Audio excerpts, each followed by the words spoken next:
Mauna na kami, bro. Malakas na sinabi ni Dylan habang pinipihit niya ang throttle ng kanyang motor. Bukas ulit, sabi naman nila El. Nakangisi silang tinanguan ni Blake. Mabuti pa't umalis na kayo at magpahinga dahil may karera pa tayong papanalunan bukas. Okay, see you tomorrow, Blake. Saad naman nila El bago pinaharurot ang kanyang motor. Kaagad namang sinundan niyo ni Dylan at ngumiti at sumaludo pa sa kanya. Manalo man o matalo, iinom ulit tayo. Sigaw niya bago nagpatakbo ng kanyang motor ng mabilis. Animoy, wala nang bukas sa kanila dahil sa sobrang bilis ng kanilang patakbo. Tumahimik at bumalik sa kapayapaan sa tapat ng gate nila Blake nang mawala ang malakas na dagundong ng kanilang mga motor. Pumasok si Blake sa binuksang gate ng guard at kinuha niya ang kanyang skateboard na nakasandal sa dingding bago niya sinakyan yun patungo sa kanilang bahay. Tumingin-tingin pa siya sa malalawak nilang hardin sa magkabilang gilid ng kanilang driveway. Nang pumasok si Blake sa kanilang pintuan, bumungad sa kanya ang isang magandang babae na puro itim ang suot.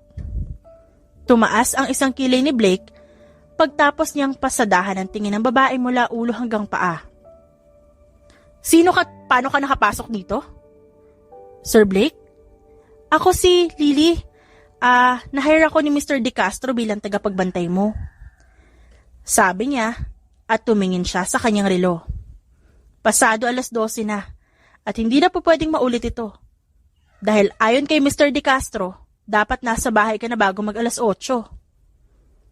Walang ekspresyon na sinabi niya. Anong 8:00? Anong tagapagbantay? Okay ka lang? Hindi na ako bata para magka-curfew at magkaroon ng tagapagbantay. Kaya't umalis ka na. Sabi ni Blake at bit-bit ang kanyang skateboard na umakyat siya sa hagdan. Hindi naman nagpatinag si Lily at binuntutan niya si Blake papunta sa ikalawang palapag ng bahay. Napatigil ang binata. Huwag mo akong susundan. Pagbabantaan niya rito nang hindi humaharap. Walang imik si Lily at sinundan pa rin si Blake nang magsimula siyang muling maglakad. Madaling naiinis si Blake at binilisan niya ang paglalakad para makapasok na siya sa kanyang kwarto. Nang makapasok siya doon, humarap siya kay Lily. Hindi kita kailangan, okay? Umalis ka na. Hindi ko magagawa ang kagustuhan mo dahil hindi naman ikaw ang nag-hire sa akin. Sa narinig ni Blake, sumama ang kanyang timpla. Pinagsaraduhan na lamang niya ng pinto ang babae bago niya isinandal ang kanyang skateboard sa dingding at pabagsak na humiga sa kanyang kama. Ano na naman pakulunidad? Sabi niya habang sinasamaan ang tingin ng siling. Makalipas ang ilang oras, biglang nakaramdam ng gutom si Blake habang siya ay naglalaro sa kanyang computer. Nang dahil sa paglilibang, nakalimutan niyang may tagapagbantay pala siya. Habang papalabas siya ng kwarto para kumuha ng pagkain, natisod siya. At mabilis na itinukod ang kanyang kamay sa dingding para i-balance ang kanyang katawan. Anak ng... Napatingin siya sa ibaba at nakita niya ang figura ng isang babae na nakaupo sa tabi ng kanyang pintuan. Sa mga nakaunat na binti niya natisod si Blake. Napatayo bigla si Lily na nagising mula sa mababaw na pagtulog. Saan ka pupunta? Kailangan pa ba kitang i-inform? Ba't nandyan ka? Hindi ba't pinapaalis kita? Kumurap lang si Lily para alisin ang kanyang antok at hindi umimik. Pagkatapos ay sinundan niya si Blake nang maglakad siya. Sumama naman ang timpla ni Blake at nakadagdag pa ang nararamdaman niyang gutom. Kaya't binilisan niya na lamang ang pagkuha ng pagkain at tinrato na lamang na parang anino si Lily.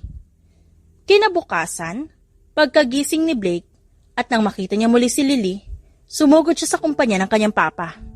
Sir, puno pa ang schedule ni Mr. De Castro. Sabi ng sekretary ng kanyang ama. Hindi nagpatinag si Blake at pumasok pa rin siya sa opisina ng kanyang papa habang nakabuntot si Lily sa kanya. Dad, alisin mo tong sumusunod sa akin ngayon din. Sabi ni Blake.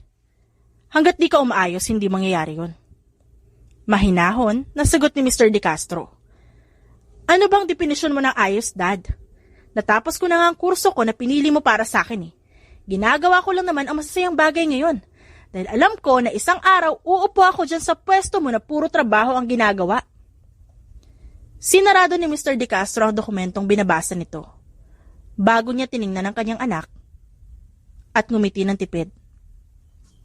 Gusto mo bang mamana ang legacy ko? Natigil si Blake bago tumango. At mapupunta naman talaga sa akin yan dahil uniko iho mo ko. Naningkit ang kanyang mga mata. Maliban na lang kung may anak ka sa labas. Ridiculous. Napailing na lamang si Mr. De Castro. Talagang gagawa pa ako ng bagong anak. At gagawin siyang tagapagmana kapag hindi ka pa umayos. Biro nito. Hindi mapigilan ni Blake na samaan ang tingin ng kanyang papa. Seryoso kasi, Dad. Paalisin mo na yung anino ko. Ba't ba kasi kung kailan matanda na ako, doon mo pa ako naisipang ipabantay? Ikaw na mismo ang sumang-ayon na gusto mong mamana ang pagmamayari ko. Kaya't ngayon pa lang umayos ka at ilugar mo sa puso mo ang pagpapatakbo ng business. Di ba't kinuha ko na nga ang kursong pinili mo at na-experience ko na rin magtrabaho dito? At saka, wala ka pa namang plano na umalis sa posisyon mo, di ba? Hayaan mo muna ako magsaya. Napailing ang kanyang papa. Ilang taon na kitang pinapayagan na gawin ang gusto mo. Sa tingin ko oras na para pumasok ka na muli dito at simulan mo na ipakita ang kakayahan mo sa negosyo. Totoo na wala pa akong balak bumaba sa posisyon ko. Ngunit huwag mong gawing dahilan yon para hindi ka muna papasok dito sa kumpanya. Anak, oras na para magseryoso. Napatingin na lang sa siling si Blake at nagpakawala ng buntong hininga. Yan lang ba ang paraan para paalisin mo ang tagabantay ko? Tama. You're leaving me with no choice. Napangiti si Mr. De Castro. Kung ako sa'yo, magsiseryoso na ako. Napatingin si Blake sa kanyang papa. Fine, pero ibigay mo muna sa akin ang buong week na to para magpakasaya. At sa susunod na linggo, papasok na ako ulit dito. Tumayo si Mr. De Castro at binutones ang kanyang suit jacket. Deal, madali naman akong kausap. Next week, you will be trained by me personally. Maghanda ka. Sa ngayon, hayaan mo muna si Blake na gawin ang gusto niya. Ani Mr. De Castro kay Lily. Pero sundan mo pa rin siya. At siguraduhin mo na wala siyang gagawin na magpapapahamak sa kanya. Magalang na yumukod si Lily. Masusunod po. Siguraduhin mo lang na magseseryoso ka na, Blake. Para makabalik na si Lily sa kanyang agency at makahanap ng bagong babantayan. Sa ngayon, magmumukha mo na siyang babysitter ng isang binata. Biro ni Mr. De Castro. Gusto sanang magsalita ni Blake para i-refute ang sinabi ng kanyang ama. Ngunit muling nagsalita si Mr. De Castro. May meeting pa ako. See yourselves out. Sabi nito bago lumabas ng kanyang opisina. Sinamaan na lamang ni Blake ng tingin si Lily. Nanatiling walang ekspresyon ng babae at ginawa ang utos ni Mr. De Castro na hayaan na si Blake na gawin ang kanyang gusto habang sinusundan niya ang lalaki. Kasalukuyang nakatayo si Blake sa harapan ng kanilang gate. Sino yan?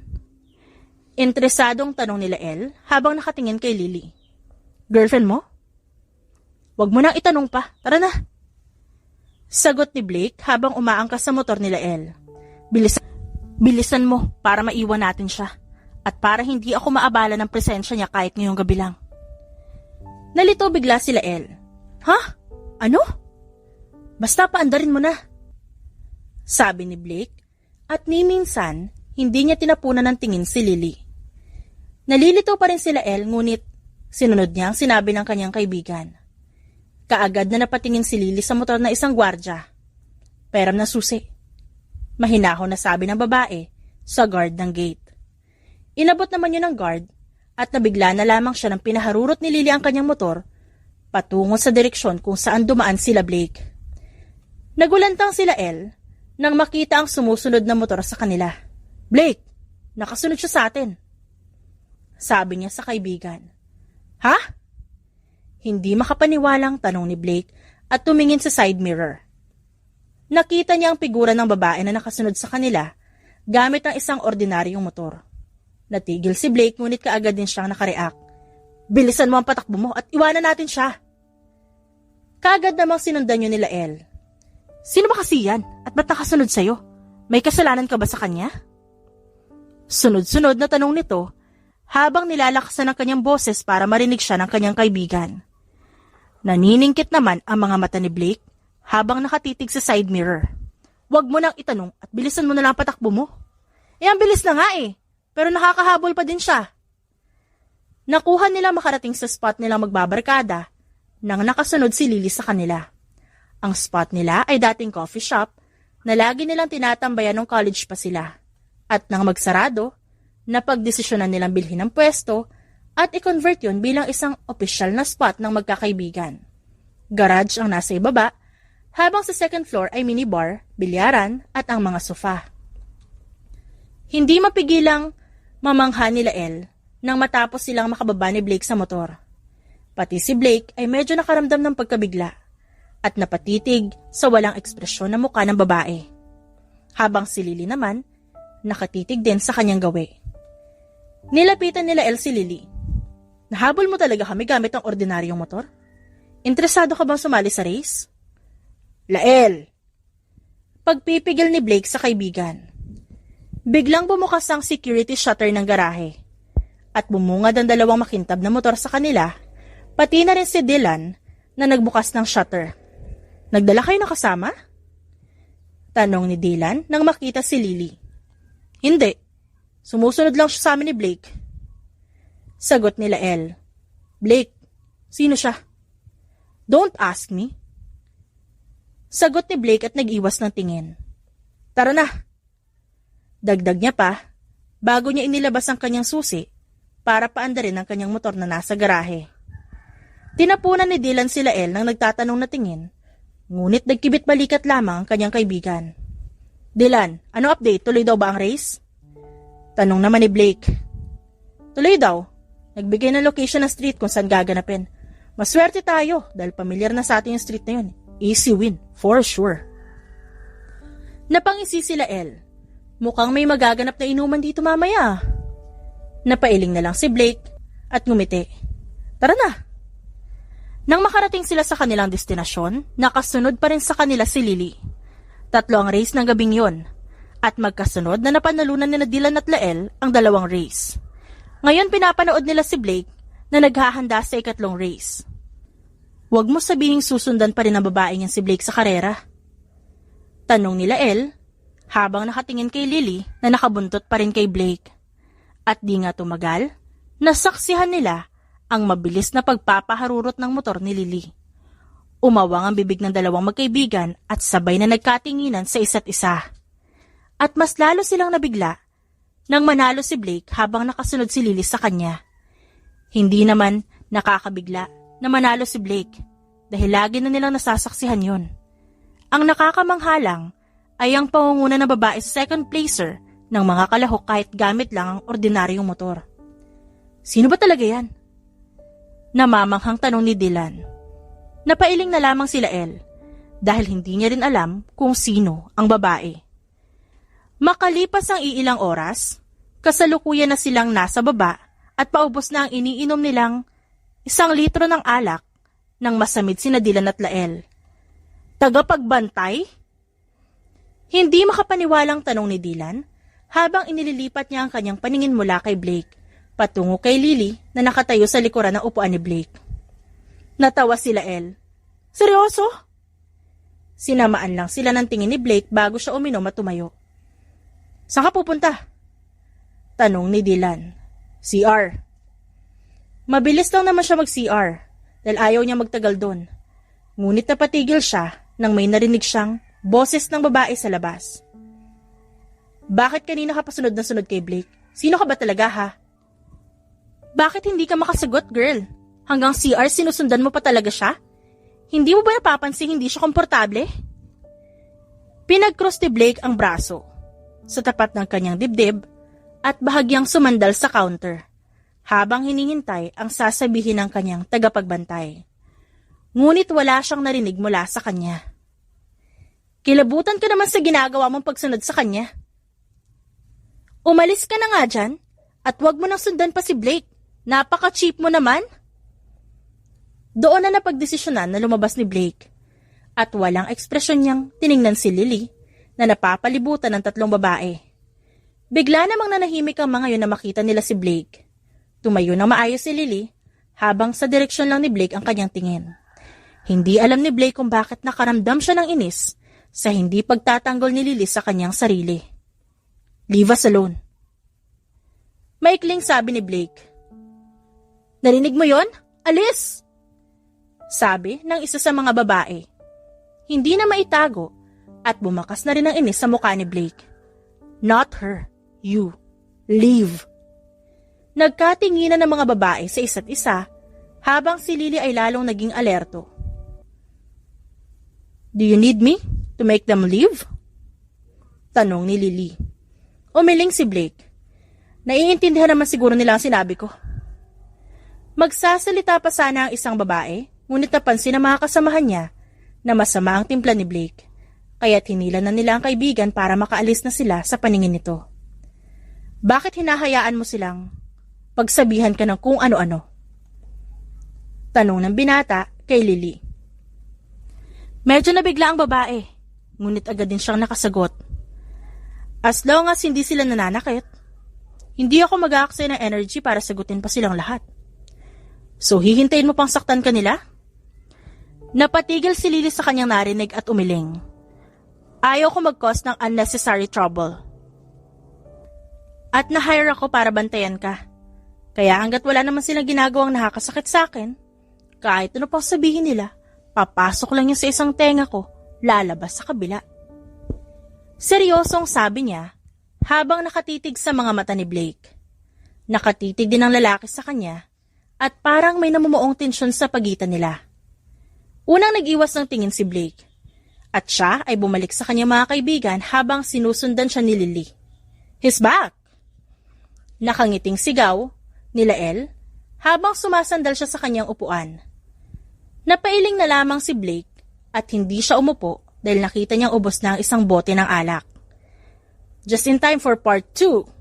Since naubos na natin ang isang bote, oras na para pumunta sa spot. Naresta ko pa naman ng beer doon. Ano, game? Tanong ni Dylan habang tumatayo.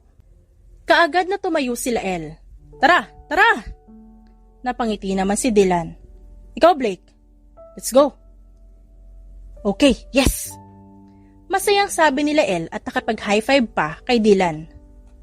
Makalipas ang iilang minuto, umiinom na naman sila sa kanilang spot habang nakaupo sa sofa at nakikinig sa mellow music. Laging ganyan ang ginagawa nila pagkagaling nila sa may ingay na lugar, kagaya ng bar. Biglang napatingin si Blake sa floor-to-ceiling na glass window at nahagilap niya ang refleksyon ng nakatayo na babae sa kanyang likuran. At sa hindi malamang dahilan, parang siya ang nangangawit dahil kanina pa walang upo ang babae, maliban sa pagsakay niya sa motor. "Come here and sit, Lily," sabi niya, habang tinatapik niya ng mahina ang bakanting pwesto sa kanyang tabi. "Hindi naman ako aalis, dito lang ako." Napatingin sina Dylan at Lael sa kanilang gawi. "So, Lily pala ang pangalan mo. Halika dito, pinapaupo ka na ni Blake ko, you can relax," sabi naman ni Dylan. Napakurap si Lily ngunit nanatili siyang nakatayo. "Do you need me to call my father para bigyan ka ng permiso umupo?" Sarkastikong tanong ni Blake. Makalipas ang iilang segundo, marahang umupo si Lily sa tabi ni Blake. Aalokin sana siya ng beer nila Elle, ngunit napansin yun agad ni Blake. "Huwag mo nang ituloy ang binabalak mo." Walang ekspresyon na saad ng binata. Napaatras ng bahagya sila Elle habang tinataas ang kanyang mga kamay. "Siya ba ang tagapagbantay o ikaw? Napaka-protective mo naman yata. Tatanong lang naman ako kung umiinom siya eh. Umiinom ka ba, Lily?" Umiling naman ang babae bilang sagot. "Gusto mo i-try?" Tanong nila Elle. Natawa naman si Dylan at binatukan niya ng mahina ang kaibigan. "Aalokin mo pa talaga no?" Napailing na lamang si Blake at sumandal siya sa sofa bago uminom ng beer. "Lily, saang bodyguard agency ka nang galing? Pwede ba malaman? Para kapag kailangan ko ng bodyguard, alam ko kung saan ako tatakbo," sabi nila Elle. Hindi nagsalita si Lily ngunit may kinuha siyang business card sa kanyang bulsa at inabot niya yon kay Lael. Thanks. Hanggang kailan pa ang kontrata mo sa papa ni Blake? Hirit pa niya. Biglang kumunot ang kilay ni Blake sa kanyang narinig. Habang napailing naman si Lily. Confidential. Oh, okay.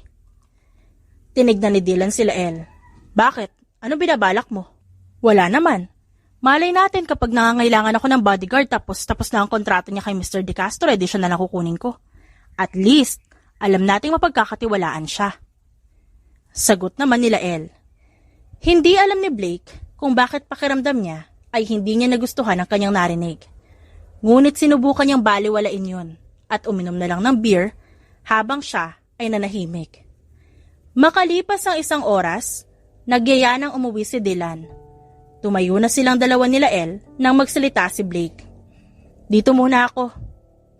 Mahinang sabi niya habang hinihiga ang kanyang ulo sa sandalan ng sofa.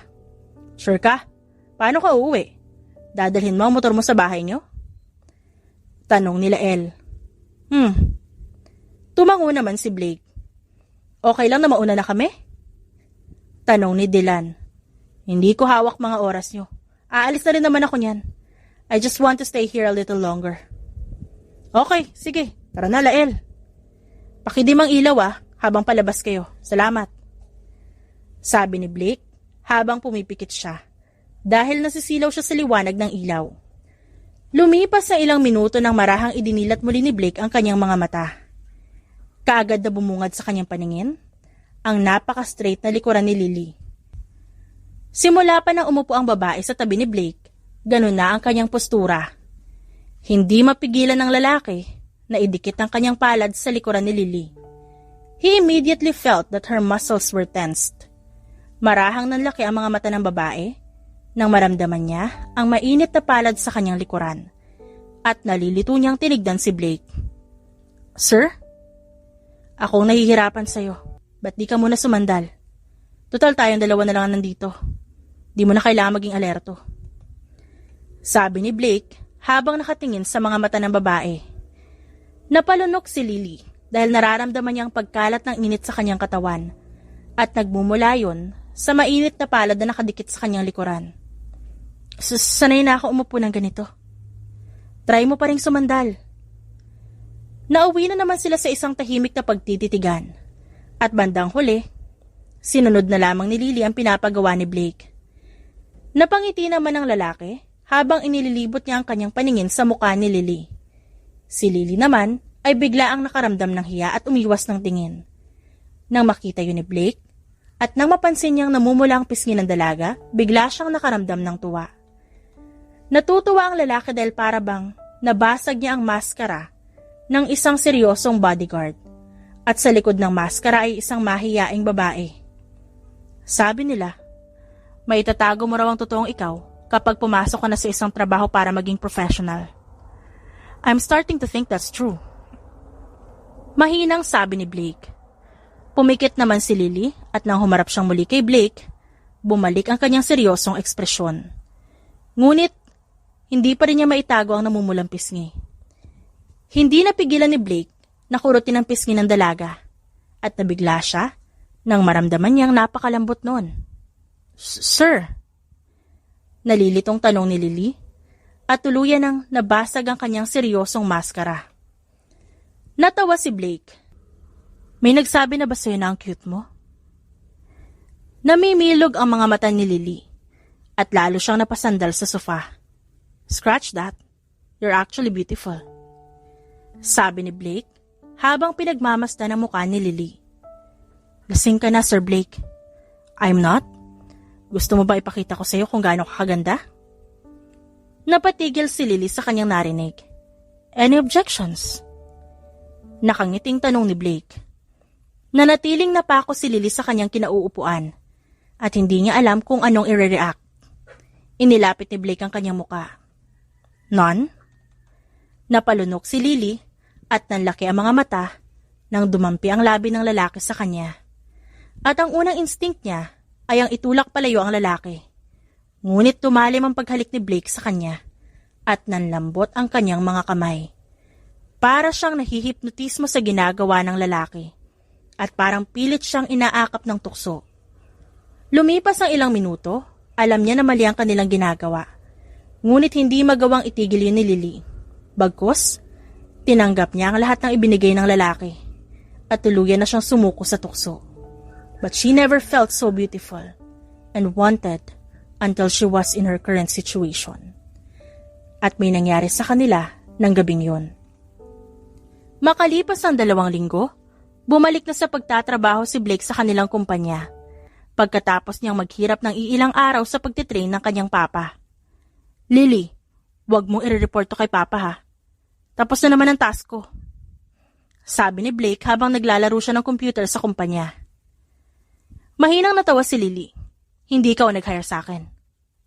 Napabuntong hininga naman si Blake. Alam ko po, but can you not? Tumango naman si Lily. Okay. Dahil doon, napangiti si Blake. Really? Pero malalaman pa rin ni Mr. De Castro dahil computer ng kumpanya yan. Paalala ni Lily sa kanya. Napawi ang ngiti ni Blake at bumagsak ang kanyang balikat nang dahil sa kanyang narinig. Oo nga pala. Hindi mapigilan ni Lily ng umiti. Mabuti pa't itigil mo na yan. Makakalaro ka naman sa bahay. Umiling si Blake.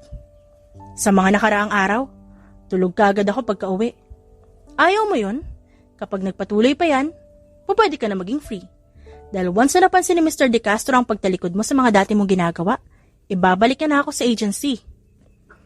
Naupo ng maayos si Blake. Gusto ko yun. Tumaas ang kilay ng babae sa kanyang narinig. Habang si Blake ay napangisi. Once na ibalik ka ni Papa sa agency, ako mismo ang magka-hire sa'yo bilang personal bodyguard ko. Napatigil si Lily. Ha? Para naman hindi mo na magagawang dahilan na si Papa ang nag-hire sa'yo. Sagot ni Blake habang may naglalarong ngiti sa kanyang mga labi.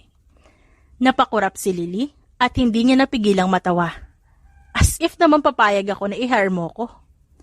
Wala kang magagawa. Ang agency mo ang kakausapin ko. Nakangising saad ng lalaki.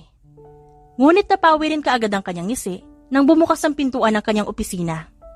Dali-dali naman niyang inalis ang kanyang nilalaro sa computer at umayos ng upo nang iluwan ang pintuan ng kanyang ama. Sumama ka sa akin. Meeting. Now. Sabi ni Mr. De Castro bago siya tumalikod. Kaagad na tumayo si Blake para sundan ang kanyang papa at sinenyasan niya si Lily na huwag sabihin sa kanyang papa ang ginawa niyang paglalaro sa computer. Okay. Natatawang bulong ng dalaga. Sa mga nagdaang araw na magkasama sina Lily at Blake, hindi nila namamalayan na nagiging close sila sa isa't isa. For the both of them, it all felt natural at parang may tacit understanding sila na huwag banggitin ang isang gabing may mainit na pangyayari sa pagitan nilang dalawa. Lumipas ang 1 linggo, habang papunta sina Blake at Lily sa parking lot, biglang nakaramdam ng pagkahilo ang babae at napahawak sa dingding. Napatigil si Blake dahil halos magkatabi lang silang naglalakad. What's wrong, Lily? Are you okay? Tumango naman ang dalaga at sinubukan niyang tumayo nang walang suporta ng dingding. Ayos na ako, sir. Ayos na ako, Sir Blake. Nahilo lang ng konti. Tara na. Sigurado ka ba? Bakit kasi hindi ka kumain kanina? Ang ganda kasi ng pagkaka-plating ng pagkain eh. Ayokong sirain. Ang ganda pagmasdan eh. Ha? Nalilitong tanong ni Blake. Umiling na lamang si Lily dahil maski siya ay nalilito sa kanyang nararamdaman simula pa nang magising siya ng umaga. Tara na. Okay ka lang ba talaga? Tumango si Lily at sinimulan niyang maglakad papunta sa kanilang sasakyan. Pinagbuksan niya ng pinto si Blake at hinintay niyang pumasok ang lalaki bago niya sinundan. Kaagad namang pinaandar ng driver ang sasakyan paalis ng parking lot. Bumungis-ngis si Lily nang maamoy niya ang sasakyan at napatakip siya ng bibig at ilong.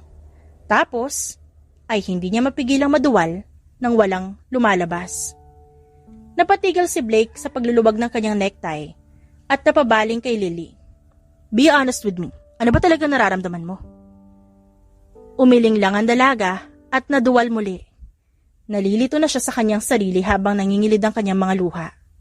Nilapitan siya ni Blake para ibaba ang bintana ng sasakyan. Ano ba? Dali na kaya kita sa ospital? Umiling muli si Lily bago niya inilabas ang kanyang mukha sa bintana. Pagod lang to. Umuwi na tayo para makapagpahinga ka na.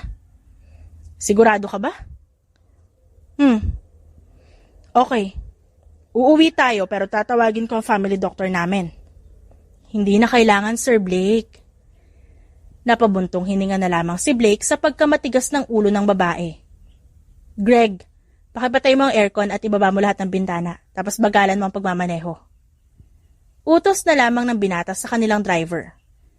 Makalipas ang 1 minuto, napatingin si Blake sa mga nag-overtake na sasakyan at di niya maiwasang mag-alala. Delikado yung ginagawa mo. Isandal mo lang yung ulo mo sa headrest. Sinubukan munang amuyin ni Lily ang sasakyan at nang malanghap niya ang hangin galing sa labas dahil sa nakabukas na bintana, ginawa niya na ang sinabi ng lalaki. Thank you, Sir Blake. Bulong niya habang pumipikit. Nahihilo ka pa? Hindi na. Pero wag mo muna isarado ang bintana, please. Mahinang request ni Lily. Biglang nakaramdam ng panlalambot ng puso ang lalaki, ngunit hindi niya yun pinansin. Don't worry. We will leave them open. Thank you. Bulong ni Lily bago siya humikab. Sleep if you are feeling sleepy. Okay. Unti-unti ngang nakatulog ang babae at malapit nang mapukpok ang ulo niya sa pintuan ng sasakyan nang saluhin yun ni Blake. Tapos marahang inihiga ng lalaki ang ulo ni Lily sa kanyang balikat. Nilapat ni Blake ang kanyang palad sa noo ng babae at nakahinga siya ng maluwag nang maramdaman niyang ayos ang temperatura nito. Sasabihin ko kay Papa na bigyan kanya ng pahinga. Sabi ni Blake kahit alam niyang wala siyang matatanggap na sagot. Makalipas ang iilang oras, nagising si Lily at bumungad sa kanyang temporary niyang silid sa mansyon ng mga De Castro. Hindi niya maalala kung paano siya nakarating doon dahil ang huling memorya niya ay ang nakatulog siya sa sasakyan. Si Sir Blake! Sigaw ni Lily na mapagtanto niyang hindi niya nabantayan ng lalaki sa gabi. Dali-dali siyang tumayo at tumakbo palabas ng kwarto. Ngunit nakaramdam siya ng matinding pagkahilo at biglang napahawak sa kanyang bibig nang maramdaman niya ang pamilyar na feeling na maduduwal. Lily? Tanong ni Mr. De Castro na nakasalubong ng dalaga. Sasagot na sana si Lily ngunit naduwal siya at napasandal sa dingding. What's wrong with you?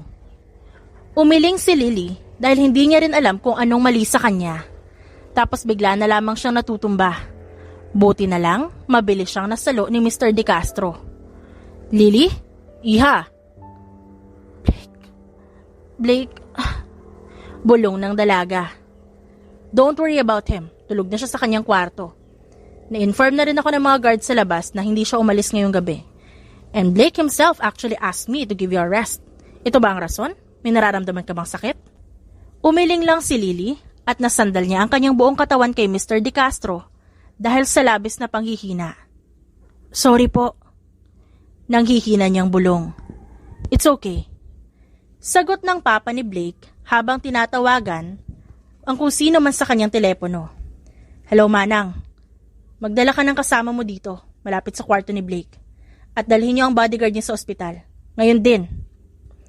Hindi na natanggihan ni Lily yun dahil pakiramdam niya ay malapit na talaga siyang mawalan ng malay. Makalipas ang iilang segundo, narinig nila ang mabilis na pagtakbo ng isang ale at isa pang kasambahay patungo sa kanilang direksyon. Marahan na ginabayan ni Mr. De Castro si Lily papunta sa kamay ng dalawang kasambahay. Kayo nang bahala sa kanya. May kailangan pa akong trabahuhin. Dalhin niyo na sa pribadong ospital namin at tatawag ako doon mismo para maasikaso nila kaagad si Lily. Kuha niyo? Masusunod po. Tumango si Mr. De Castro. O sige na. Yumuko ang dalawang kasambahay bilang paalam bago nila sinamahang maglakad si Lily. Dahan-dahan, iha. Pasensya na po sa abala. Mahinang bulong ng dalaga. Naku, iha, hindi mo kailangang humingi ng pasensya dahil alam namin ang pagod sa pagtatrabaho. Sa ngayon, alalahanin mo muna yung kalusugan mo. Napatango na lamang si Lily habang pilit niyang iniipon ang kanyang natitirang lakas. Lumipas ang iilang oras pagkatapos nilang makarating sa ospital, lumabas ang resulta sa kanyang check-up. Lumabas muna ang dalawang kasambahay para bigyan si Lily at doktor ng privacy at agad namang ngumiti sa kanyang doktor nang makita siya. Congratulations! You're 3 weeks pregnant! Napatigil si Lily sa bungad ng doktor dahil hindi niya inaasahan ang lalabas sa bibig nito. Po, you are 3 weeks pregnant at ang mga nararamdaman mo, sintomas ng maselang pagbubuntis. Hindi na narinig pa ni Lily ang susunod na sinabi ng doktor dahil sa labis niyang pagkabigla. Napahawak siya sa kanyang tiyan at ang naguguluhan niyang isipan dahil sa kanyang nararamdaman ay naging blanko. Pagkatapos, napuno siya ng mga katanungan sa sarili. Buntis ako? Magkakaroon ako ng anak? Paano nangyari to? Napasinghap siya nang bigla niyang maalala ang nangyari sa kanila ni Blake at halos ilang linggo na ang nakalipas nang mangyari yon. Napatakip si Lily sa kanyang bibig. Oh my God! Oh my God! At si Blake ang tatay? Kabadong saad niya. Makalipas ng isang araw, Dad, nasan si Lily? Pinayagan mo na ba siya magpahinga? At bakit hindi siya sa bahay nagpapahinga? Tuloy-tuloy na tanong ni Blake sa kanyang papa. I don't know where she is. Pagkatapos ko siya ipinadala sa ospital, di ko na siya nakitang muli. Napaigtad si Blake sa kanyang narinig. Hospital? Bakit? Anong nangyari sa kanya? Ang buong akala ko ay nagpapahinga siya sa ibang lugar. Umiling ang kanyang papa. Nung gabing hiningan mo siya ng pahinga, natagpuan ko siyang nanghihina at nadudubal papunta sa kwarto mo. Ikaw pa nga ang inaalala nun, kahit malapit na siyang mawalan ng malay. Kaya pinadala ko na siya sa private hospital natin. Napatayo si Blake. Ha? Nasaan ako nung nangyari yon? At ba't di mo sinabi agad sa akin? Bakit labis naman ata ang pag-aalala mo sa iyong bodyguard? Nagtatakang tanong pabalik ni Mr. De Castro. Hindi naman makasagot si Blake at akmang aalis siya nang pigilan siya ng kanyang papa. Saan ka pupunta? Sa ospital. Kung pupuntahan mo si Lily, wala na siya dun. Nagpadala na rin siya ng sulat na hindi mo na siya makakapagtrabaho. What? Ano daw ba nangyari sa kanya? Umiling si Mr. De Castro. Masyado daw personal na dahilan kahit di niya binanggit yun. Dad, anong sabi ng doktor sa ospital sa'yo? Anak, wala. A patient's condition is confidential. Dapat alam mo yun. Dad, we're talking about Lily here. At ikaw ang nagpadala sa kanya sa ospital. Hindi ka ba in-inform ng doktor tungkol sa nangyari sa kanya at kalagayan niya? Umiling ang papa ni Blake. Ayaw daw ipaalam ni Lily sa kahit na sino. Anak, let's just respect her decision. Naupo si Blake. What happened to her? Naguguluhan niyang tanong sa kanyang papa at sa kanyang sarili. Sa kabilang banda, natagpuan si Lily ng kanyang kuya Luke na nakatulala sa kanyang kwarto. Lily! Pagtawag ni Luke, ngunit wala siyang natanggap na sagot kahit ni reaksyon man lang. Binalingan niya ang kanyang mga magulang ngunit sabay na nagkibit balikat. Hindi niya ba ako narinig? Tanong ni Luke. Hindi namin alam, anak. Simula na umuwi ang kapatid mo, hindi na namin siya masyadong nakakausap. Sagot naman ang mama nila. Tumango naman ang kanilang papa. Oo nga, anak. Mabuti naman at nakauwi ka na galing sa business trip mo. Subukan mo siyang kausapin. Doon muna kami sa sala ng mama mo. Kumunot ang noo ni Luke sa kanyang narinig at napatingin muli sa gawin ni Lily. Tapos, naramdaman niya ang marahang pagsarado ng pinto sa kanyang likuran. Napabuntong hininga na lamang ang lalaki at marahan siya umupo sa tabi ni Lily. Tapos hinawakan niya ang magkabilang pisngi ng babae.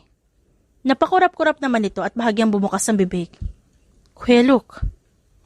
Ngumiti si Luke at inayos niya ang buhok ng kanyang kapatid. Yes, it's me. Okay ka lang ba?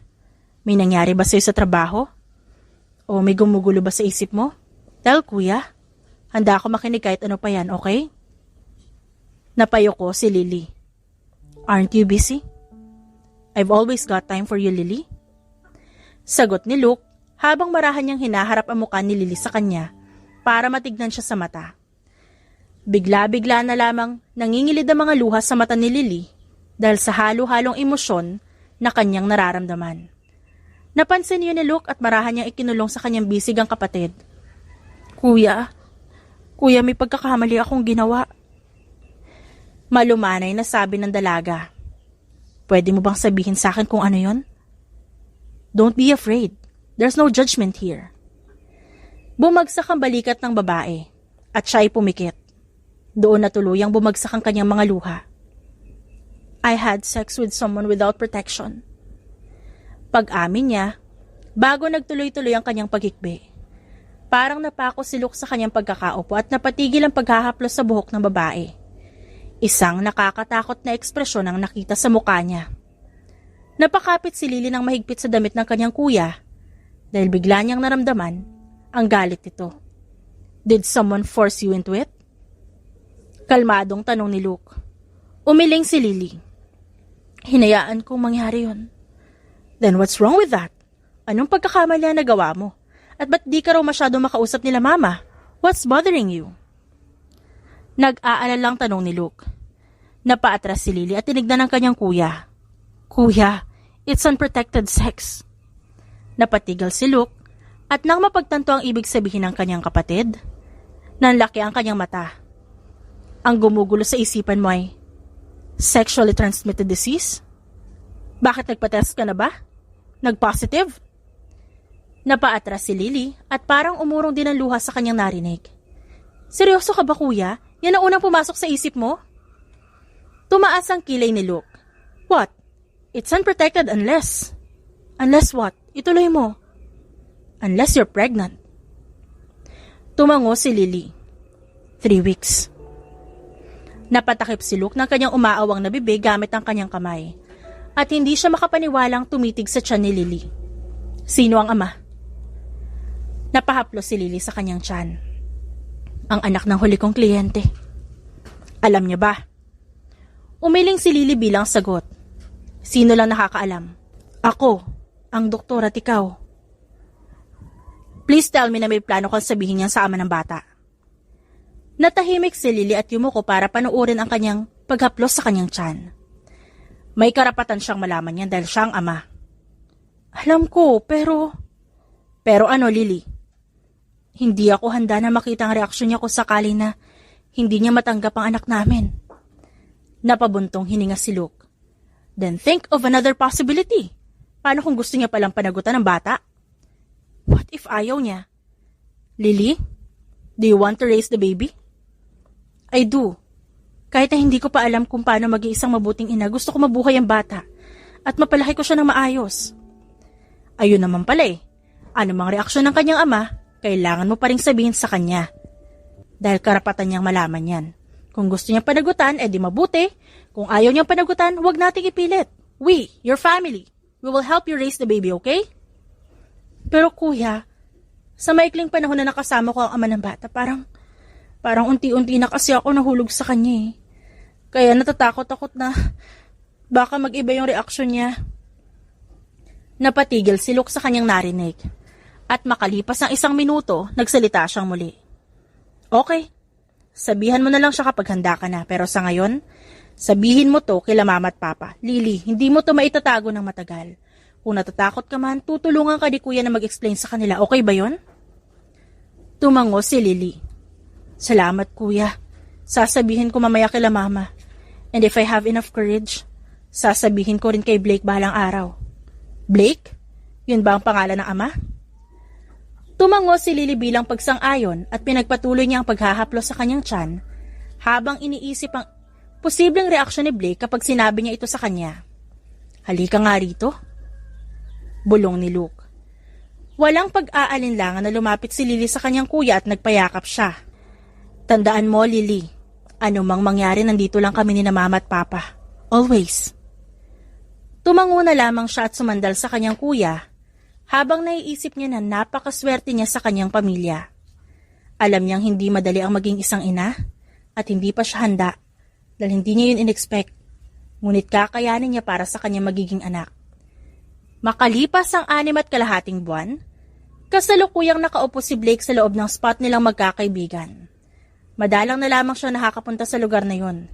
Kaya't nang yayain niya ang kanyang kaibigan, kaagad pumayag na magkita-kita sila. Blake, tol! Namiss kita na sobra! Sigaw ni Dylan pagkadating niya at niyakap niya ang kanyang kaibigan. Kakakita lang natin last month ah. Natatawang sabi naman ni Blake habang tinatapik-tapik niya ang balikat ni Dylan. Kahit na. Dati halos araw-araw tayo nakikita nila Lael. Ngayon pare-pareho na tayong busy sa mga business nating minana sa mga magulang natin. Natawa na lamang si Blake habang umiiling. Makalipas ang iilang minuto, bumukas ang pintuan at bumungad ang figura ni Lael. Ngunit hindi ito nag-iisa dahil may kasama itong babaeng nakasuot ng purong itim na sumusunod sa kanya. Blake, Dylan, sa wakas na kompleto tayong muli. Unti-unting napawi ang ngiti ni Blake nang dumapo ang kanyang paningin sa babae. Dahil sa postura ng babae at ng kanyang pananamit, bigla niyang naalala ang tagabantay na naglaho at di na nagparamdam. Sino yan? Tanong ni Dylan. Gianna, everyone. Bodyguard ko, kinakailangan ko na talaga ng tagapagbantay dahil nakakapangilabot ang dami ng death threats na natatanggap ko. Sa ngayon, may 2 pang bodyguard na nakatago sa ibaba. Sabi ni Lael. Actually, ka-agency nila si Lily eh. Isa dapat si Lily sa kukunin ko. Ang kaso, matagal na daw nag-resign. Napaupo ng maayos si Blake. Hindi ba nila sinabi kung saan mahanap si Lily? Napatigil si Lael bago umiling. Bumagsak ang balikat ni Blake at napasandal siyang muli sa sofa. Oo nga pala, nasa na yung tagapagbantay mong si Lily? Napailing naman si Blake. Wala akong idea kung nasan siya. Ilang beses ko na rin siya sinubukang ipahanap ngunit wala talaga. Para siyang bula na, bigla na lang naglaho. Ikaw, Gianna, meron ka bang idea kung nasan si Lily? Tanong ni Lael. Umiling naman ang babae. Lahat kami sa agency, iba't ibang pinagmulan. At walang nakakaalam kung saan kami nakatira maliban sa pinakapinuno na nag-hire sa amin sa agency. Ganun ba? So confidential, no? Pangungumpirma ni Lael. Tumango si Gianna bilang sagot. Napatingin si Lael sa kanyang kaibigan. Sorry Blake, confidential daw. Tumango naman si Blake. It's okay, I know. Bakit mo ba siya hinahanap? Kailangan mo ba ng tagapagbantay? Kung ganun, humanap ka na lang ng iba. Marami pang available sa agency nila, di ba Gianna? Yes sir. Si Lily ang gusto ko. Sagot ni Blake na ikinatigil ng 2 niyang kaibigan. Patungkol pa ba sa gusto mong tagabantayan o iba na? Tanong ni Dylan habang binubuksan niya ang mga cabinet sa maliit nilang kusina. Oo nga, bakit pinapahanap mo pa siya? At bakit bigla na lang siya naglaho? May nangyari ba sa inyo? Tanong naman ni Lael. Hindi siya nakasagot at nakatingin lang siya sa nakayukong babae sa likuran ni Lael. Bigla siyang nakaramdam ng kirot sa kanyang puso dahil naalala niya na kamakailan lang siya ang sinusundan ng isang babaeng tagabantay. At ang tagabantay na yon ang nagparamdam sa kanya ng matinding pananabik sa isang babae na kailanman hindi niya naramdaman sa iba.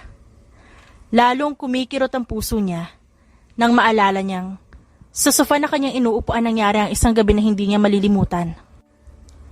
Shit, wala tayong kahit anong alak na pwedeng inumin dito. Nakalimutan ko mag-restock pagkatapos nating maubos lahat last month. Wait, sandali. Magpapabili tayo sa isa sa mga bodyguards ko. Napatayo si Blake. Ako nang bibili. Napatigil muli ang 2 niyang kaibigan. Sigurado ka? Tanong ni Dylan. Tumango si Blake at sinimulan ng maglakad palabas. Ingat bro, sabi ni Lael. Kumaway si Blake na hindi lumilingon at bumaba siya sa garahe. Pinaandar niya ang kanyang motor at mabilis niyong pinaharurot papalayo sa kanilang spot. Nagpresenta siya na bumili ng kanilang maiinom dahil hindi siya komportable sa nararamdaman niyang pagkirot ng kanyang puso sa lugar na yon. Dumagdag pa ang bodyguard ni Lael dahil mas lalo niyang naaalala si Lily na matagal niya nang hinahanap. Nang makarating si Blake sa isang supermarket, naisipan niya munang libutin ang aisle dahil parang ayaw niya munang bumalik sa kanilang spot. Habang tumitingin siya sa iba't ibang klase ng candy, bigla na lamang siyang may nakabungguan.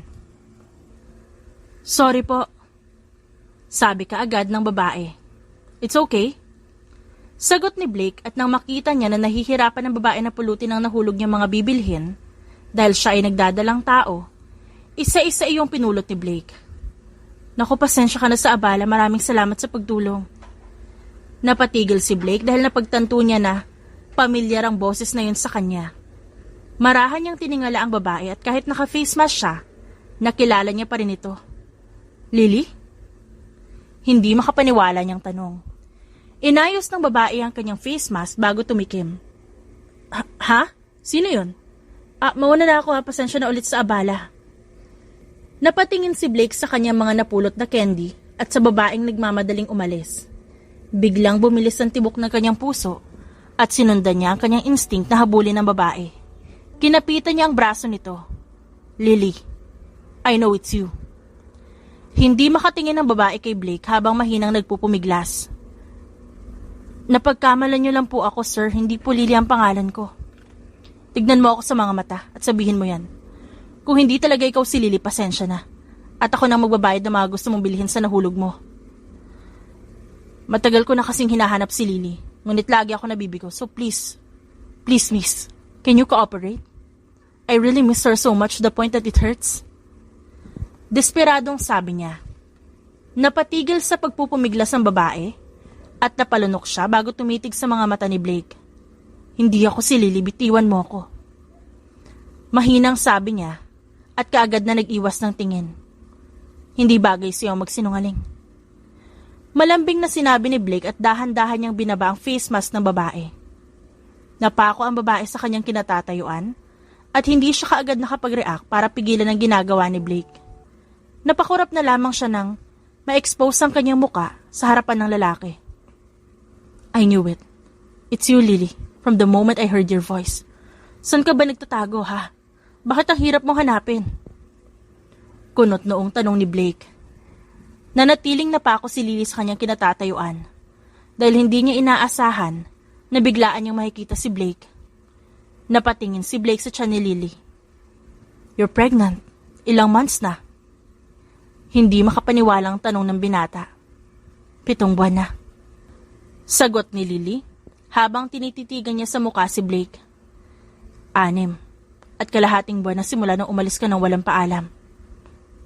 Biglang nanlumo si Blake at napatingin sa mga mata ni Lily. Sinong ama ng bata? Nanghihinang tanong niya habang marahan niyang hinahawakan ng mukha ng babae para titigan siya sa mga mata. Napailing na lamang si Lily. Please, sabihin mo sa akin kung sino. Lily, may nangyari sa atin 7 months ago at 7 buwan ka ng buntis. At ngayon ko lang napagtanto na maaaring senyales ng iyong pagbubuntis yung nararamdaman mo nung huli tayo nagkita. Kailangan kong malaman kung sino ang ama ng bata. Nagmamakaawang sabi ni Blake. Biglang nangilid ang luha sa mga mata ni Lily dahil parang kinukurot ang puso niya sa emosyon na pinapakita ng lalaki. Lily, please. Naramdaman ni Lily ang paggalaw ng bata sa kanyang tiyan at napahawak siya doon. Dahil sa pangyayaring yon, parang bigla ang nagkaroon ng lakas ng loob si Lily para sabihin kay Blake ang totoo. Blake, ang nangyari sa atin nung gabing yun, first time ko yun. At yun lang ang time na ginawa ko yun. Bulong ni Lily. Hindi alam ni Blake kung ano mararamdaman niya sa kanyang narinig. Ngunit parang nabawasan ang bigat ng kanyang pakiramdam at unti-unti siyang napaluhod sa harapan ni Lily. Ako ang ama? Mahina niyang bulong habang tinitingala niya si Lily. Nanginginig pa ang kamay niya habang gusto niyang hawakan siya ng babae. Pumatak ang luha ng babae at marahan niyang hinawakan ng kamay ni Blake para ilapat ang kanyang palad sa parte na pinadyak ng kanilang anak. At hindi nagtagal, naramdaman nilang dalawa ang isang padyak. Napasinghap si Blake at hindi niya mapigilan na maluha nang maramdaman niya yon. Marahan niyang idinikit ang kanyang noo sa tiyan ni Lily. Hi baby, ako to, ang papa mo. Marahan niyang bulong. Naramdaman niyang muli ang pag-angat ng kamay dahil sa pagpadyak ng kanilang baby. At hindi niya napigilang matawa sa saya. Nakangiti habang naluluha na pinagmamasdan ni Lily ang lalaki. Makalipas ang iilang minuto, marahang tumayo muli si Blake at tiningnan si Lily sa mata. Bakit hindi mo sinabi sa akin? Kung hindi kita nakita ngayon dito, kailan mo balak ipaalam sa akin, ha? Mahinang tanong ng lalaki habang kinakapit niya ang dalawang kamay ni Lily. At siya ay yumuko para ibaon ang kanyang ulo sa balikat ng babae. Nalilito siya ngunit hindi niya magawang magalit sa ginawang pagtago ni Lily. Natatakot ako sa kung ano man ang magiging reaksyon mo. Pagtatapat ni Lily at siya'y napapikit nang mabalutan siya ng pamilyar na amoy ng lalaki. What? Why? Naguguluhang tanong ni Blake. Huminga ng malalim si Lily. Natatakot ako sa posibilidad na hindi mo kami matatanggap. Kaya't mas pinili ko magtago muna. At hindi ko alam kung magiging handa ako, Blake. Wala akong idea. Napatingin si Blake sa itsura ni Lily at hinawakan niya ang magkabilang pisngi ng babae. Lily, look at me. Marahang idinilat ni Lily ang kanyang mga mata at bumungad sa kanya ang itsura ng lalaki na may sinserong ekspresyon. Tumitig naman si Blake sa mga mata ng babae. Lily, simula nung umalis ka, unti-unti kong napagtanto na gusto kita. At siguro kung sinabi mo lang sa akin at nalaman ko to noon, mabibigla ako. Pero kailanman, hindi ko itatanggi na may nangyari sa atin. At may nabuo tayo dahil doon. And I will surely take responsibility. Napahawak si Lily sa kamay ng lalaki. Blake, I'm sorry. Alam kong karapatan mong malaman to pero hindi ko talaga nakayanang sabihin sa'yo. Shh, it's okay. Naiintindihan ko yun na natatakot ka. Lalo na't hindi mo nga alam kung anong magiging reaksyon ko. Pero Lily, sasabihin ko sa'yo. Sa pasilyong to, liligawan kita hanggang sa mapunta tayo sa pasilyo ng simbahan. Napako si Lily sa kanyang kinatatayuan at ilang segundo ang lumipas bago siya nakasagot. Then we'll be a family? Ikaw ako at ang magiging anak natin? Mahinang bulong ng babae. Napangiti si Blake. Yes, I would love that. Tumitig si Lily sa lalaki at nakita niya ang ngiti nito at ang mga kumikislap na mata. At hindi niya napigilan na yakapin si Blake ng mahigpit. Napatigil si Blake at makalipas sa ilang segundo, marahan niyang niyakap si Lily pabalik. Hindi man inaasahan ng lalaki ang kanyang nalaman, ang importante sa kanya ay nakita niya ang babaeng matagal niya nang hinahanap at handa niyang panindigan si Lily at ang kanilang magiging anak. Makalipas ang ilang minuto, binili ni Blake ang mga gustong bilhin ni Lily sa supermarket at sa kanya sinamahang lumabas ang babae. Umuulan, anong sinakyan mo papunta dito? Wala ka bang kasama? Nag-aalalang tanong ni Blake habang hinuhubad ang kanyang leather jacket at marahan niyang pinasuot yun kay Lily. Nag-init naman ang pisngi ng babae. Tumakas na ako sa bahay para bilhin ang mga cravings ko eh. So anong sinakyan mo? Nag-commute ako. Seryoso?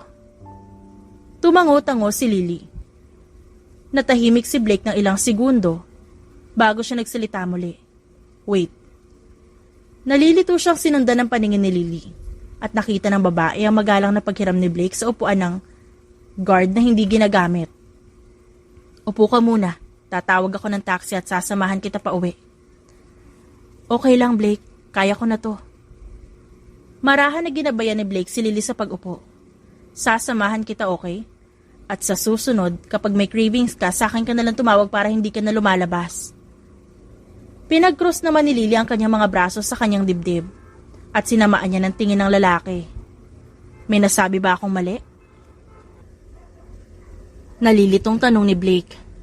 Kaya nga ako tumatakas kasi hindi ako pinapalabas ng mga magulang ko pati na rin si kuya. Tapos ganun ka din? Napatigil si Blake bago siya natawa. Akala ko naman kung ano. Mabuti kung ganun. Madabing concern sa'yo. Nakangiti niyang saad habang inaayos niya ang buhok ni Lily. Kumunot ang noo ng babae bago niya tinabig ng mahina ang kamay ni Blake. At saka umiwas siya ng tingin. Nakangiting umiling naman ang lalaki bago niya binuksan na isang balot ng fruit-flavored candy. Kaagad na napatingin si Lily at bumakas ang tuwa sa kanyang mga mata. Anong gusto mong flavor? Malambing na tanong ni Blake. Lahat. Sabi ni Lily at kinuha ang isang balot ng candy mula kay Blake bago inamoy yun. Ang bango! This is what I want. Ang bango talaga. Napangiti na rin si Blake at tahimik siyang tumayo sa tabi ng babae para pagmasdan siya habang tumatawag ng kanilang masasakyan. Makalipas ang ilang minuto, tumigil ang sasakyan sa harapan ng bahay nila Lily. At sa labas pa lang, halata ng mayayaman ang nakatira doon. Hindi ka na ba papasok? Tanong ni Lily habang nakatayo sila sa harapan ng gate.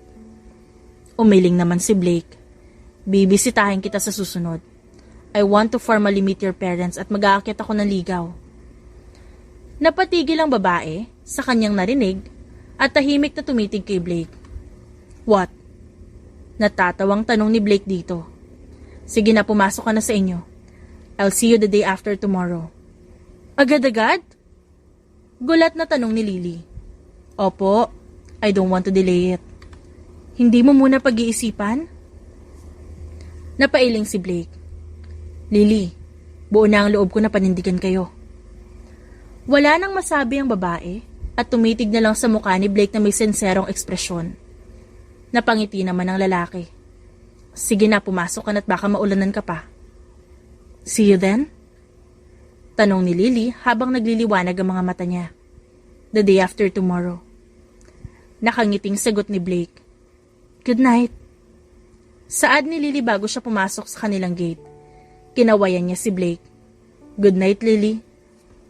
Masayang kumaway si Blake pabalik bago sumakay ng taxi.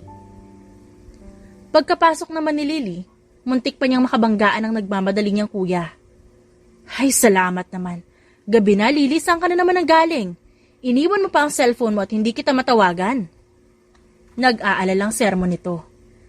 Nakangiti pa rin si Lily habang tinitignan ang hawak niyang plastic bag at hindi siya natinag sa kanyang kuya. Tapos magsasalita pa sana si Luke nang napatigil siya sa tiling ni Lily. Gusto niya ako. Paninindigan niya kami. Kinikilig na saad ni Lily sa kanyang sarili at narinig yun ang kanyang kuya. Buti na lamang talaga at nakatakas ako ngayon. Hoy, anong sinasabi mo dyan? Teka, kaninong jacket yung suot mo? Napatingin naman si Lily sa kanyang suot na jacket at lumapad ang kanyang ngiti nang sagutin ang kanyang kuya. Kay Blake. Masaya niyang niyakap ang kanyang sarili at umikot-ikot. Napasalo naman si Luke kay Lily nang mahilo siya at dahan-dahan niyang pinaupo ang babae sa sofa. Blake, nakipag-meet up ka sa ama ng magiging anak mo? Sinabi mo na sa kanya? Tuloy-tuloy na tanong ni Luke habang hinahawakan niya ang dalawang kamay ni Lily at umuupo sa kanyang harapan. Umiling si Lily. Aksidente kami nagkita, Kuya Luke. Napakurap si Luke. Hula ko, nag-usap kayo ng maayos based sa mood mo ngayon, no? Ngayon na kita nakitang kinilig. Ano ka ba, kuya? Hindi ako kinikilig. Pagde-deny pa ni Lily, pero sinasalungat ng kanyang ngiti ang kanyang sinabi. Nahawa si Luke sa kanyang ngiti at umupo na sa tabi niya. Bakit hindi mo ikwento sa akin ang nangyari? Sa susunod na lang, gusto ko na magpahinga, ang sakit ng likod ko. Darating din naman si Blake dito the day after tomorrow para mag-akyat ng ligaw at i-meet kayo. Sasabihin ko na lang kina mama at papa bukas. Good night, kuya! Sabi ni Lily at mahigpit niyang niyakap si Luke bago siya umakyat papunta sa kanyang kwarto. Nabigla si Luke sa kanyang narinig. Ngunit, unti-unting gumaan ang kanyang pakiramdam nang mapagtanto niyang tinanggap ni Blake ang kapatid niya at ang kanyang magiging pamangkin. Habang si Lily naman ay nakatulog ng nakangiti habang hawak ang kanyang tiyan. Noon lang siya nakatulog ng mahimbing muli dahil biglang nawala ang kanyang gabi-gabing pag-aalala sa kung anumang magiging reaksyon ni Blake. The day after tomorrow arrived at hapon na nang papalabas ng bahay si Blake habang may hawak siyang paper bag at isang bouquet ng roses. Tapos, bigla namang sumulpot ang kanyang papa. Sasama ako, sabi niya. Napabaling sa kanya si Blake. Dad, ano binabalak mo? Naamin na kasi ni Blake sa kanyang papa ang nalaman niya kagabi. At nagalit ito. Ngunit kaagad din namang humupa nang mapagtanto niyang wala na silang magagawa dahil nangyari na yon. Gusto ko makausap ang mga magulang ni Lily, sabi ni Mr. De Castro at nauna nang sumakay ng sasakyan na binuksan ng driver nila. Sumunod naman agad si Blake. Dad, anong pag-uusapan niyo? Basta. Tipid na sagot ng kanyang papa. Huminga ng malalim si Blake. Basta dad, huwag kang makipag-negotiate sa kanila dahil seryoso ako kay Lily. Tumaas ang kilay ni Mr. De Castro. Ginawa mo pa akong kontrabida sa buhay mo, anak. Natawa si Blake at nabawasan ang kanyang nerbiyos. Sorry na, dad. Naninigurado lang. Matagal ko nang hinahanap si Lily. Kaya't hindi ko palalagpasin ang pagkakataon na kita ko na siya. At gusto ko maging maayos ang lahat. Walang sinabi si Mr. De Castro, pero tinapik niya ng mahina ang balikat ng kanyang anak. Tanda ng pagsuporta sa kanya. Nang makapasok ang sasakyan nila sa gate ng bahay ni Lily, biglang nagsalita si Mr. De Castro. Sigurado ka ba na dito nakatira si Lily? Napabaling si Blake sa kanyang papa dahil narinig niya ang pagkagulat sa tono ng kanyang boses. Sigurado, dito ko siya hinatid kagabi. At mukhang inaabangan na aking pagdating dahil pinapasok tayo agad. Natawa bigla si Mr. De Castro. Anak, ihanda mo ang sarili mo dahil ikakasal kayo panigurado ni Lily. Ha? Saad ni Blake na halatang nagulantang. Umiling ang kanyang papa habang nahangiti bago siya lumabas. Nalilitong sumunod sa kanya si Blake at nabigla nang bumukas ang pinto at tila nahulog ang kanyang puso nang marinig niya ang sigaw ni Lily. Napabitaw sa kanyang hawak nang makitang inaalalayan ni Luke si Lily palabas ng kanyang bahay. Ikaw ba si Blake?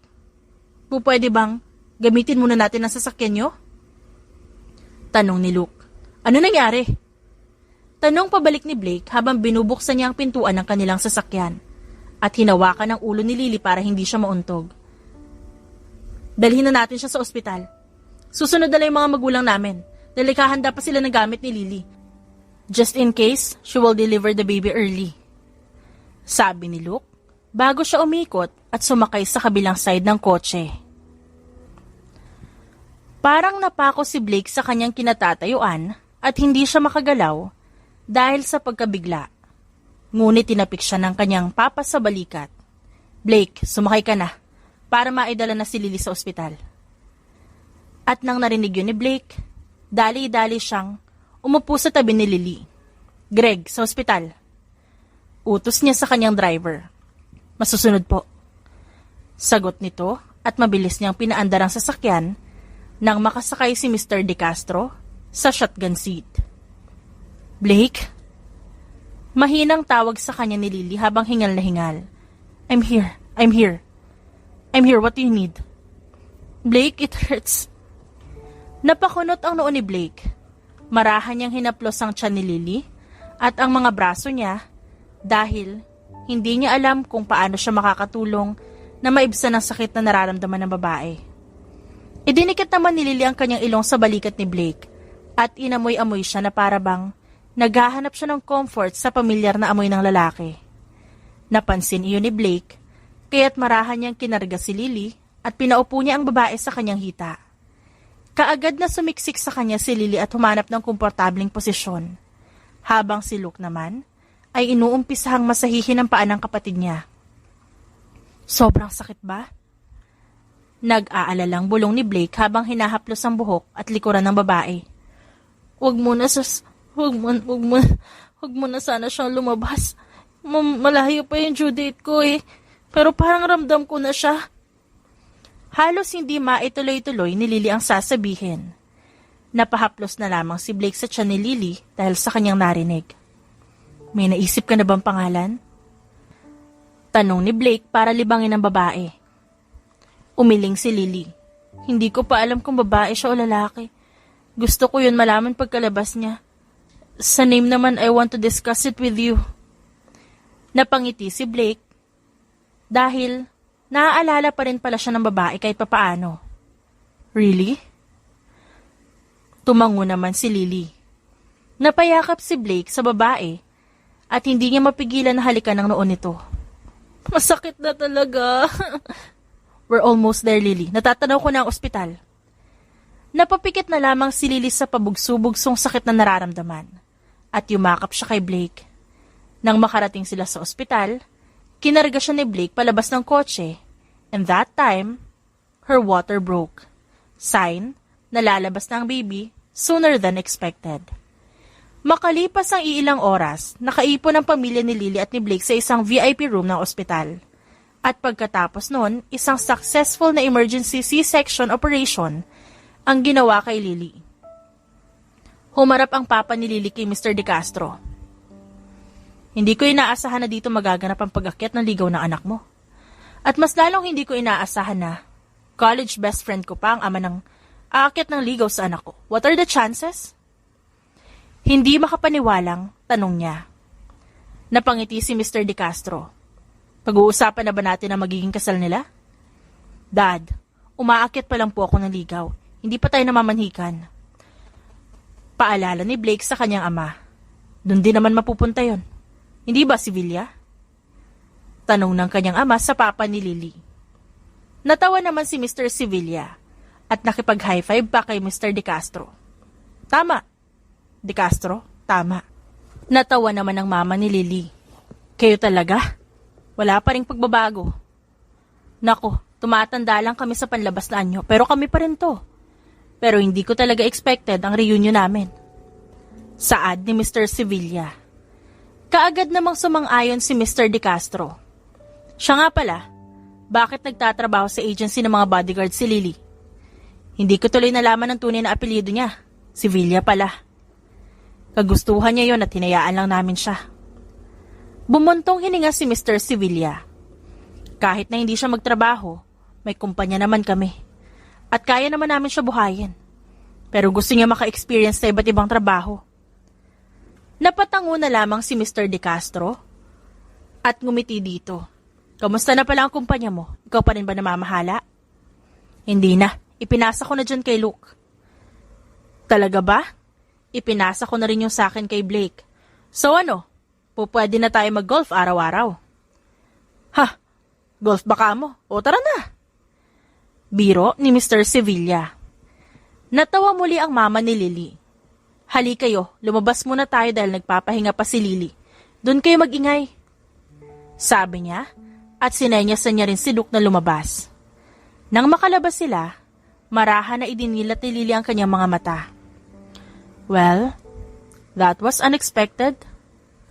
Bulong niya bago humarap sa lalaki na nakaupo sa tabi ng kanyang kama. Blake, sinasagot na kita.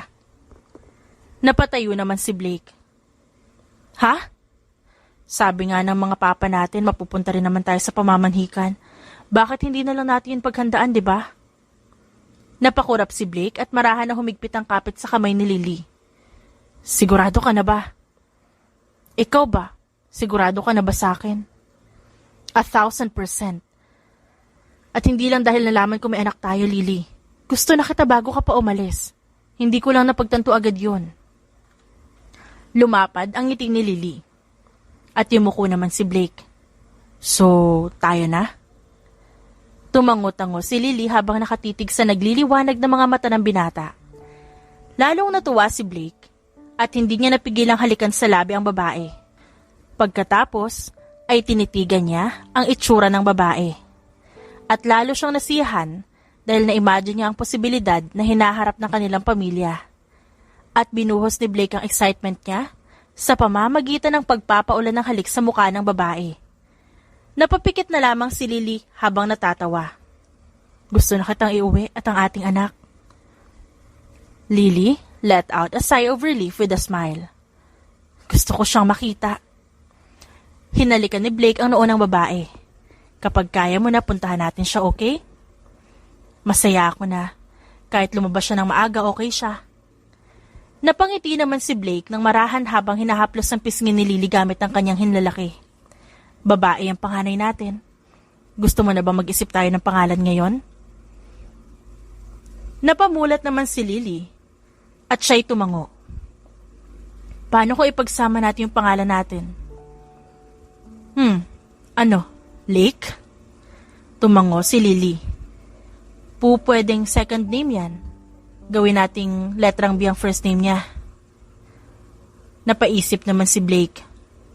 What if Blythe? Blythe Lake Sevilla De Castro. Napangiti si Blake sa babae. That's it. You like it? Mahinang bulong ni Lily. I do. Nanatiling nakatitig si Lily sa mukha ng lalaki, ngunit pabigat ng pabigat ang talukap ng kanyang mga mata. Inaanto ka ba? Malambing na tanong ni Blake. Don't fight it. Narinig yun ni Lily ngunit hindi na siya nakasagot dahil kusang pumikit ang kanyang mga mata. Marahan na hinalikan ni Blake ang noo ng babae bago siya umupo muli.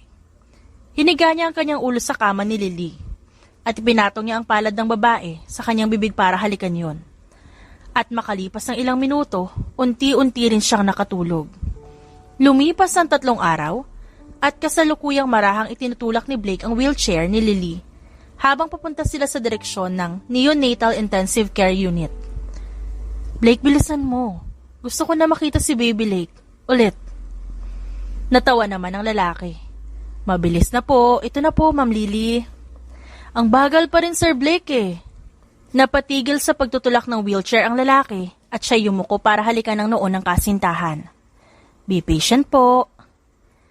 Nakangiting bulong ni Blake bago niya itinulak muli ang wheelchair. Nang makarating sila sa room kung nasa ng kanilang sanggol, sinalubong na sila ng nurse. Here for Baby Blythe po? Pwede ko po ba siyang mahawakan? Tanong ni Lily. Yes po, Mommy. Sagot ng nurse, bago niya marahang binuhat ang baby at pinahawak kay Lily. Hi, baby. Nakangiting pagbati ni Lily. Ikaw ha? Nakilala mo lang ang papa mo? Nagmadali ka nang lumabas? Pinakaba mo si Mommy. Totoo ba yon, Baby Lake? Malambing na tanong ni Blake bago hinaplos ang sanggol. Tiningala ni Lily ang kasintahan. Gusto mo ba siyang kargahin? Napalunok si Blake ngunit nanliliwanag ang kanyang mga mata. I don't know how to. Lily gave him a reassuring smile. It's okay. Nurse, patulong please. Magalang nang umiti ang nurse at marahan niyang kinarga ang baby. Ganito po ang paghawak, sir. Okay, let me try. Marahang ibinigay ng nurse ang sanggol kay Blake. Tama ba ang pagkakahawak ko? Bulong ni Blake habang napakalakas ng tibok ng kanyang puso. Opo, sir. Nang siya na lang ang humahawak, biglang nangilid ang kanyang mga luha sa kanyang mata dahil sa matinding emosyong nararamdaman. Yumuko si Blake at napatigil siya sa paghinga. Natatakot siya na maistorbo ang mahimbing na tulog ng kanilang baby, kahit sa simpleng paghinga lang. Dahan-dahang tumayo si Lily at hinaplos niya ang likuran ng lalaki. Breathe, Blake. Paalala niya bago niya inihiga ang kanyang ulo sa balikat ng lalaki. Bahagyang ipinatong ni Blake ang kanyang ulo sa ulo ng babae at huminga siya ng magaan. She's so small. She is. Pero magkasama natin siyang aalagaan para lumaki siyang healthy. Narinig mo yon, baby? Please grow healthy. We promise na gagawin namin ang best namin ng Mommy Lily mo para maalagaan ka ng mabuti. Sinapon ni Lily ang kamay ni Blake habang lumalapad ang kanyang ngiti dahil sa tuwa. Makalipas ang 2 buwan, na-discharge na si Blythe sa ospital dahil mabilis siyang lumusog at nadagdagan na rin ng timbang. Ngunit pinapabalik ang sanggol ng kanyang doktor para sa kanyang mga injections. Umuwi si Lily at ang kanilang baby sa bahay ng kanyang magulang. Habang si Blake naman ay papunta na sa bahay ni Lily pagkatapos maghanda ng kanyang papa para sa gagawin nilang pamamanhikan. Sabi ko na mapupunta rin tayo dito eh. Sabi ni Mr. De Castro. Mapupunta naman talaga sa puntong ito, Dad. Bakit umakyat ka pa ng ligaw? Sana naman hikan ka na agad. Para sa atin na umuwi yung apo ko. Dad naman, ayaw ko silang biglain, okay? At gusto ko malaman ng mga magulang ni Lily na seryoso ako sa kanya. Payag naman ng papa ni Lily na mamanhikan ka agad ah. Napailing na lamang si Blake habang nakangiti. Nang makarating sila sa bahay ng mga Sevilla, ibinaba ng mga kasambahay na sinama ng mga De Castro ang dala nilang pagkain na nakasakay pa sa isang sasakyan. Nang makapasok si Blake sa bahay, nginitian niya si Lily na nakaupo sa sofa habang hawak ang kanilang sanggol. Bago siya dumiretso sa harapan ng magulang ni Lily, lumuhod siya at magalang na yumuko. Mr. and Mrs. Sevilla, hindi na po ako magpapaligoy-ligoy pa. Kung maaari po sana, pahintulutan niyo ako mag-propose sa anak niyo. Sigurado po ako na siyang gusto ko mapangasawa. At wala na pong iba. Ipinapangako ko pong aalagaan ko po siya at ibubuhos ko po lahat ng naipon kong pagmamahal sa aming pamilya. Napangiti naman ang mga magulang ni Lily. Nagkatinginan pa sila bago tumango. At sabay nilang tinulungang tumayo si Blake para yakapin. Pinahihintulutan ka namin, iho. Saad ni Mr. Sevilla at nag-thumbs up pa sa direksyon ng papa ni Blake. Napangiti naman si Blake at niyakap niya pabalik ang magiging biyanan niya. Maraming salamat po. Makalipas ang ilang segundo, bumibilis ang tibok ng kanyang puso nang maglakad siya papunta kay Lily. Hinawakan niya ang kamay ng babae at marahan siyang yumuko para halikan yon. Parang nakaramdam si Lily nang naglili parang paru-paro sa kanyang tiyan habang pinapanood niyang lumuhod si Blake sa kanyang harapan. Huminga ng malalim si Blake bago tinitigan sa mata si Lily. Lily,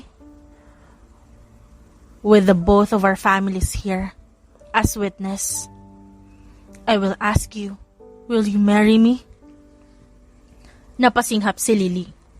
Yes, oo naman. Sagot nito habang tumatango.